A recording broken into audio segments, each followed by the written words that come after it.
بسم اللہ الرحمن الرحیم. ناظرین السلام علیکم. میں ہوں آپ کے میزبان صابر شاکر وفاقی دارالحکومت اسلام آباد سے. 2-3 خبریں امپورٹنٹ ہیں. ایک تو پولیٹیکل سٹوری ہے، اس پہ بات کریں گے اور اہم سٹوریز ہیں. اور دوسرا ایک پہلے جس خبر کا میں ذکر کرنے لگا ہوں وہ یہ ہے کہ چاند کا تنازع. چاند نظر آیا، کیسے نظر آیا، اس پہ بہت زیادہ ویڈیو لیکس بھی ہوئیں. اس پہ ذرا پہلے بات کرتا ہوں کہ صورتحال کیا بنی اور ایک دن گزرنے کے بعد جو چاند نظر آیا، یعنی کہ عید کے دن جو چاند نظر آیا 1 شوال کو، اس کے بعد لاکھوں لوگوں نے مشاہدہ کیا. لاکھوں لوگوں نے مشاہدہ کرنے کے بعد وہ اس نتیجے پر پہنچے کہ جناب سائنس اینڈ ٹیکنالوجی جو بات کر رہی تھی وہ بات درست نہیں تھی، بلکہ ایک دن پہلے واقعتاً چاند نظر آیا. اور تاخیر کیوں ہوئی یہ میں آپ کو مزید اس پہ خبریں بتاتا ہوں کہ تاخیر کیوں ہوئی. 11 بجے تک، 11:30 بجے تک بند کمرے میں کیا ہوتا رہا، کچھ مزید ڈیٹیلز آئی ہیں وہ آپ سے میں شیئر کرتا ہوں. لیکن پہلے ذرا پھر اس میں کچھ کیا کہنا چاہیے، وزراء کا بھی کام تھا، عمل دخل تھا، اور ایسے وزراء جن کا کام ہی نہیں تھا وہ بھی تھے. پھر اب باقاعدہ طور پہ وفاقی وزیر science and technology Shibli Faraz میدان میں آ گئے ہیں. انہوں نے بیان دیا ہے ٹویٹس کے ذریعے، اور ان کو کس نے کہا. پھر اس دوران مزید یہ جو 24 گھنٹے گزرے، یعنی کل رویت ہلال کمیٹی کے فیصلے سے لے کر عید منانے تک، اور شوال کا چاند جو 1 شوال کو پورے پاکستان نے دیکھا، اس دوران 24 گھنٹے میں کیا کیا ہوتا رہا یہ میں آپ سے چیزیں شیئر کرتا ہوں. سب سے پہلے تمام پاکستانیوں نے دیکھ لیا جناب، جو شوال کا چاند ہے 1 شوال کو جو نظر آیا وہ بہت بڑا واضح تھا اور بہت دیر تک وہ نظر آتا رہا. یعنی ہوتا یہ ہے کہ جب چاند کی عمر کم ہو، یعنی کہ اگر 1 شوال کل کا چاند اگر واقعتاً ہوتا پہلے دن کا اور 1 شوال ہوتی اگلے دن، تو وہ چاند بہت کم دیر کے لیے نمودار ہوتا ہے. جو 29 کا چاند ہے وہ بہت کم دیر کے لیے نمودار ہوتا ہے اور اس کے بعد مس پلیس ہو جاتا ہے. اور جو 30 کا چاند اور چاند کی یعنی کہ 2 تاریخ جو ہو وہ بہت زیادہ دیر تک رہتا ہے. تو وہ ہم نے دیکھا، بچپن سے ہی ہم دیکھتے آ رہے ہیں، تو سارے پاکستانیوں نے دیکھا. اور صرف اسلام آباد نہیں، اسلام آباد، لاہور، بہاول نگر، ملتان، دور دراز علاقوں سے سوشل میڈیا پہ تصویریں اور پھر تمام ٹیلی ویژن چینلز نے دیں. اب ہوا کیا، اسی دوران ہوا کیا جی، مفتی منیف صاحب وہ آگے میدان میں. کراچی سے انہوں نے عید نماز پڑھائی. عید نماز پڑھانے کے بعد انہوں نے ایک اعلان کر دیا، اور اعلان یہ کیا کہ جو روزہ ہے وہ ایک قضا ہو گیا ہے، یعنی کہ وہ روزہ ضائع ہو گیا ہے. جمعرات کا عید جمعے کو ہی بنتی تھی، رویت ہلال کمیٹی کا فیصلہ درست نہیں تھا. اس لیے تمام پاکستانی جنہوں نے روزہ ضائع ہوا ہے جن کا، وہ ایک روزے کی قضا ادا کریں اور عید کے بعد اگلے رمضان سے پہلے کسی دن وہ روزہ رکھ لیں. ایک تو یہ آ گیا ان کا، انہوں نے باقاعدہ طور پہ تقریر کی اور یہ ویڈیو ان کی وائرل ہو گئی، اور اس کے بعد ایک نئی بحث شروع ہو گئی. اور یہ تنازع پھر ایک صرف مفتی منیب صاحب تک کام نہیں رکا، بلکہ موجودہ رویت ہلال کمیٹی کے رکن اور ہم خیال مفتی منیب صاحب کے وہ بھی میدان میں آ گئے. اب مفتی منیب صاحب بڑے بزرگ رہنما ہیں، بزرگ ہمارے عالم دین ہیں. ان کا ہمیشہ سے یہ رہا ہے، کیونکہ وہ جیسے ہی وہ بہت جلد اناؤنس کر دیتے تھے کہ 8-9 بجے تک وہ اناؤنس کر کے رویت ہلال کمیٹی کا اجلاس ختم کر دیتے تھے. جو بھی فیصلہ ہوتا تھا، چاند نظر آیا یا نہیں آیا. اس دفعہ رویت ہلال کمیٹی کا اجلاس 11:30 بجے تک چلا اور 11:30 بجے پریس کانفرنس ہوئی تھی. تو مفتی منیب صاحب بہت طویل عرصہ تک چیئرمین رہے اور ان کو ہٹا کے تو مولانا عبدالخبیر آزاد صاحب کو چیئرمین لگایا گیا تھا۔ اس کے بعد آ گئے لائک مائنڈڈ، وہ ہیں مفتی راغب نعیمی صاحب، انہوں نے بھی آ کے مفتی منیب صاحب کی حمایت کر دی اور انہوں نے بھی کہا کہ جی مرکزی رویت ہلال کمیٹی نے جو فیصلہ کیا تھا چاند نظر آنے کا اور عید جمعرات کو کرنے کا یہ درست نہیں، لہٰذا انہوں نے کہا کہ بہتر ہے کہ اب ایک روزہ قضا کے طور پہ رکھا جائے جو روزہ ضائع ہوا ہے۔ تو انہوں نے پھر راغب نعیمی صاحب نے ایک 1967 کا حوالہ بھی دیا کہ جمعے کو عید اور رویت ہلال سے جمعرات کو عید کروائی گئی، یعنی 1967 میں انہوں نے کہا کہ ایک عید گورنمنٹ نے کروائی اور 1967 میں تھی جی جنرل ایوب خان صاحب کی حکومت، اور اس وقت یہ ضرور تنازع ہوا تھا کہ 2 خطبے نہیں ہونے چاہیے۔ میں نے پہلے بھی بتایا تھا کہ ایک صرف توہم پرستی ہے۔ تو 1967 میں جمعرات کو عید کروائی گئی جمعے کے بجائے، اور 5 بڑے علماء نے فیصلے سے انکار کیا تھا تو انہیں 2 ماہ مچھ جیل میں قید رکھا گیا تھا۔ یہ تھی ایوب خان صاحب کے زمانے کی 1967 میں۔ تو لہٰذا انہوں نے کہا جی کہ اس دفعہ بھی مفتی راغب نعیمی صاحب نے کہا کہ ایک روزہ ضائع ہوا ہے۔ یہ اگر آج تک انتظار کر لیتے علماء کرام، یعنی کہ عید کے روز تک انتظار کر لیتے اور 1 شوال کو دیکھ لیتے کہ چاند کی صورتحال کیا ہے، تو میرا خیال ہے کہ بہت اچھا فیصلہ ہو سکتا تھا۔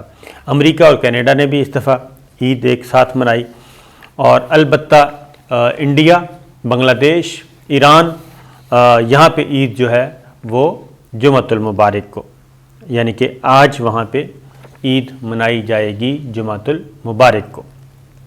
تو امریکہ اور کینیڈا میں بھی اس دفعہ ایک ہی عید تھی، اور اتفاق کی بات ہے کہ پاکستان، امریکہ، کینیڈا، برطانیہ، سعودی عرب، مڈل ایسٹ، عرب کنٹریز، یہ سب ایک دن یعنی کہ جمعرات کو عید ہوئی۔ اب یہ تنازع کہاں سے کھڑا ہوا؟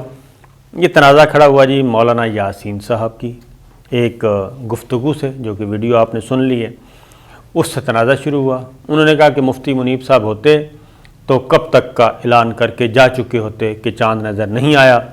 اب یہ پتہ نہیں، مولانا عبدالخبیر آزاد صاحب کی طرف ان کا اشارہ تھا کہ اب یہ پتہ نہیں کیوں اتنا پریشر لے رہے ہیں، یہ کر رہے ہیں، وہ کر رہے ہیں۔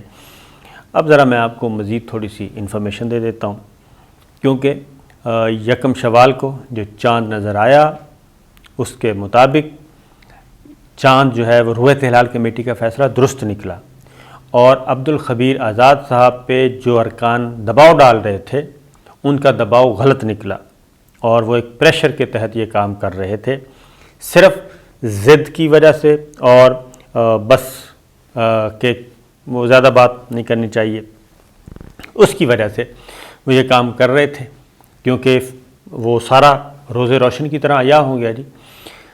تو کیا مسئلہ تھا؟ اب مولانا عبدالخبیر آزاد صاحب سے پھر میری بات ہوئی، میں ان سے پوچھا، میں نے کہا جی یہ ماجرا کیا ہے؟ تو انہوں نے کہا بھائی کہ بات یہ ہے کہ پہلی تو بات میں نے یہ کہہ دی تھی کہ میں کوئی جلدی نہیں کروں گا اناؤنسمنٹ کرنے میں، اعلان کرنے میں، یہ ایک شرعی مسئلہ ہے، پورا پاکستان ہے، 22 کروڑ عوام کا ملک ہے، دور دراز، تو میں تو انتظار کروں گا شہادتوں کے موصول ہونے تک، اور ملک کے کسی بھی حصے میں کسی بھی طرف سے کوئی بھی شہادت آئے گی تو میں اس کو کنسیڈر ضرور کروں گا اور کمیٹی کے سامنے رکھوں گا، اور شرعی اصولوں کے مطابق ان کی جانچ پڑتال کی جائے گی۔ تو یہ ایک بنیادی فیصلہ انہوں نے کہا جی ہم پہلے ہی میں نے کہہ دیا تھا کہ جلد بازی میں نے کوئی فیصلہ نہیں کرنا، تو لہٰذا وہ یہی ہوا۔ پہلے پشاور سے انہوں نے کہا کہ پشاور میں ہماری زونل کمیٹی بھی کام کر رہی تھی، پرائیویٹ لوگ بھی موجود تھے، اور اس میں بھی انہوں نے کہا کہ یہ اصول ہے، بالکل یہ ماضی میں بھی یہ پریکٹس رہی ہے، میں نے آپ کو بتایا تھا پچھلی ویڈیو سن لیں گے تو ڈپٹی کمشنر کو کوئی بھی شخص کنوے کر سکتا ہے۔ تو پہلے تو خیبر پختونخوا سے شہادتیں موصول ہو گئیں، اور ان کا بھی جائزہ لیا جا رہا تھا کہ اس کے بعد بلوچستان سے شہادتوں کی آنی شروع ہوگی اطلاعات۔ ایک تو چمن سے اطلاع آئی چمن میں بھی ڈپٹی کمشنر کو رابطہ کیا گیا. پھر مولانا عبدالخبیر آزاد کی اپنی بات ہوئی چمن میں بھی.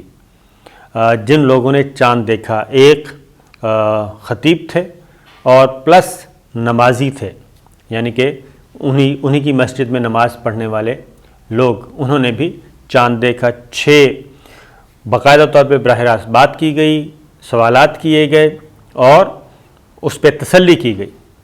اس کے بعد پھر ایک تھا پسنی کے بھی ڈپٹی کمشنر نے کنفرم کیا کہ یہ جو لوگ ہمیں بتا رہے ہیں یہ ایسے لوگ نہیں ہیں کہ جھوٹی گواہی دیں یا کسی بھی قسم کی کوئی بات کریں. مولانا عبدالخبیر آزاد اور رویت حلال کمیٹی کے دیگر ارکان کا ان سے بھی رابطہ ہوا. انہوں نے بھی یہ کنفرم کیا کہ جی ہمیں چاند نظر آیا ہے, ہم نے دیکھا ہے. اسی طریقے سے پشاور. اس کے بعد پھر بند کمرے کا یہ اجلاس ہوتا ہے, اس میں بحث شروع ہو جاتی ہے. کچھ ارکان جو ہیں, میں نے بتایا تھا کہ ماضی میں یہ جو 2 عیدیں ہم کرتے رہے ہیں یہ اسی وجہ سے کرتے رہے ہیں کہ ضد کی وجہ سے, اور مولانا پوپلزئی جو ہیں وہ ان کے ساتھ ایک پرسنالٹی کلیش ہو گیا تھا. اسی طریقے سے مفتی منیب صاحب کا فواد چودھری صاحب کے ساتھ بھی پرسنالٹی کلیش ہو گیا ایک, اور وہ حاوی ہونے کی کوشش کی, ادھر انہوں نے حاوی ہونے کی کوشش کی. لہٰذا مفتی منیب صاحب ان کی بھی بات ہی نہیں مانتے تھے اور کمیٹی ان کے ساتھ ساتھ چلتی تھی. پھر باقی رہی صحیح کا بات مولانا یاسین صاحب نے کر دی. اب مولانا یاسین صاحب بھی اپنی بات کو مزید انہوں نے وضاحت کیا کہ نہیں, میں تو کسی پہ الزام نہیں لگا رہا تھا, میں تو یہ کہہ رہا تھا کہ فیصلے میں تاخیر ہو رہی ہے, تاخیر کی وجوہات بتا رہا تھا. تو انہوں نے بھی ریورس لیا. تو اب میرا خیال ہے کہ مفتی منیب صاحب کو بھی اور مولانا راغب نعیمی صاحب کو بھی کوشش کرنی چاہیے کہ وہ اپنے فیصلوں کو رجوع کریں اور جو ایک کنفیوژن پائی جاتی تھی اس کنفیوژن کو ختم کریں. جو بات پہلے کہی تھی, کیونکہ رجوع کرنے میں کوئی حرج نہیں ہے جی, رجوع کر لینا چاہیے اور اپنی بات کو اگر کوئی اس کے برعکس رائے کے برعکس کوئی چیز آتی ہے تو اس کو ضرور کنسیڈر کرنا چاہیے. تو نمبر 1 وزارت مذہبی امور نے بھی رویت ہلال کمیٹی کے ساتھ کھڑے ہو گئے جی. انہوں نے کہا ہے کہ 1 شوال کا چاند جو سارے پاکستانیوں نے, لاکھوں پاکستانیوں نے دیکھا, اس کے بعد کنفرم ہو گیا کہ یہ کنفیوژن پھیلائی جا رہی تھی, افواہ سازی کا عمل چل رہا تھا کہ جی 2 خطبوں کی وجہ سے یہ کیا جا رہا ہے, یہ اس کا حکومت کا کوئی عمل دخل ہے.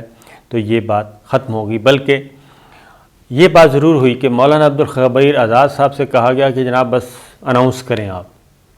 تو انہوں نے سٹینڈ لیا, انہوں نے کہا کہ یہ بات نہیں ہوگی, ہم یہاں پہ اتحاد کے لیے بیٹھے ہیں, اس لیے نہیں بیٹھے کہ جناب بس اعلان کر دیا جائے اور بات ختم کر دی جائے. خیر, ایک اور خبر بھی لے لیں, چھوٹی چھوٹی امپورٹنٹ ہے, اور وہ ہے کہ army chief general Qamar Javed Bajwa نے وزٹ کیا کشمیر کا.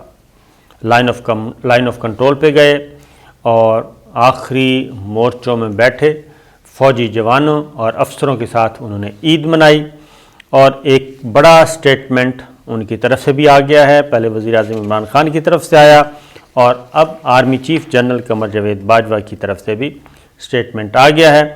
وہ انہوں نے کہا جی کہ پاکستان کے عوام کی سلامتی, تحفظ افواج پاکستان کی اولین ترجیح ہے, اور بحیثیت فوجی ہم مادر وطن کا دفاع بھی کریں گے اور دفاع کرنے پہ فخر محسوس کرتے ہیں. پھر انہوں نے انڈیا کو اور عالمی برادری کو جھنجھوڑا اور انہوں نے کہا کہ اب میرا خیال ہے, انہوں نے کہا کہ وقت آ گیا ہے کہ کشمیر کا جو مسئلہ ہے, مقبوضہ کشمیر کا معاملہ, اب اس کو ختم ہونا چاہیے اور اس کو حل ہونا چاہیے.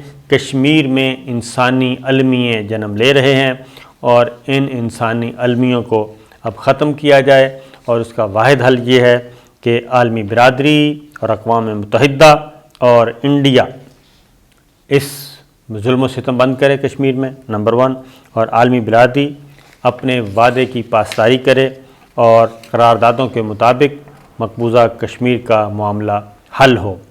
تو یہ چیز آرمی چیف نے اب کہی ہے, اور لائن آف کنٹرول پہ جا کے کہ یہ عید بھی انہوں نے وہیں منائی, عید نماز بھی ادھر ہی پڑھی جوانوں کے ساتھ, اور ہمیں بھی اس ایک عید منانے کا، گزشتہ سال ہم بھی آرمی چیف کے ساتھ گئے تھے کرونا کے باوجود، ہم بھی گئے تھے لائن آف کنٹرول پہ ہی، اور وہاں پہ ہم نے بھی جوانوں اور افسروں کے ساتھ عید منائی تھی۔ تو اس سال بھی army chief general Qamar Javed Bajwa گئے اور انہوں نے عید منائی اور ایک پیغام بھی دے دیا۔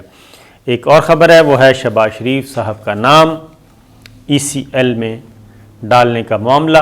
تو صورتحال یہ ہے کہ ایکچوئل خبر یہ ہے، خبر چلی کہ جی ECL میں نام ڈال دیا گیا، اس کے بعد پھر رد عمل بھی آنا شروع ہو گیا، جبکہ ایکچوئل خبر یہ ہے کہ ذیلی کمیٹی جو وزارت داخلہ کی ہے اس نے فیصلہ کیا، کابینہ کی ذیلی کمیٹی بلکہ انہوں نے اپنی سفارش کی، نیب کی طرف سے ریکویسٹ آئی، انہوں نے اوکے کر دیا، انہوں نے کہا جی بالکل ٹھیک ہے، شہباز شریف صاحب کا نام ECL میں ڈالنا چاہیے۔ نیب کی ریکویسٹ بالکل صحیح ہے، فیصلہ کرنا ہے اب فائنلی وفاقی کابینہ نے۔ تو وفاقی کابینہ سے بھی اپروول لے لی گئی ہے گشتی مراسلے کے ذریعے، اور اس کو اب رکھا ہوا ہے۔ جیسے ہی دفاتر کھلیں گے منڈے کو، تو زیادہ امکان یہی ہے کہ پہلا ورکنگ ڈے جب بھی آئے گا اس دن نوٹیفیکیشن کیا جائے گا، اور وزارت داخلہ متعلقہ ڈپارٹمنٹس کو، FIA کو، ایئرپورٹس کو انفارم کریں گی، اور پاسپورٹ ڈپارٹمنٹ کو انفارم کریں گی کہ شہباز شریف صاحب کا نام ECL میں ڈال دیا گیا ہے، اور وہ سسٹم میں بھی آ جائے گا ان کا نام۔ اور شہباز شریف صاحب جب بھی کسی ایئرپورٹ پہ جائیں گے اور جب ان کا نام اور پاسپورٹ کا نمبر سسٹم میں ڈالا جائے گا تو وہ سامنے ان کا سٹیٹس آئے گا کہ ان کا نام ECL میں ہے، ایگزیکٹ کنٹرول لسٹ میں ہے، یہ بیرون ملک نہیں جا سکتے۔ تو یہ کام ہونا ہے عید کے بعد پہلے ورکنگ ڈے میں۔ تو شہباز شریف صاحب جی بلیک لسٹ سے نام نکلوانے گئے تھے، وہ تو نکل گیا، لیکن بلیک لسٹ کے بجائے اب ان کا نام آ گیا ہے ECL میں، لہٰذا فوری طور پہ شہباز شریف صاحب کے بیرون ملک جانے کی کوئی امید نظر نہیں آ رہی۔ اجازت دیجیے، اللہ حافظ۔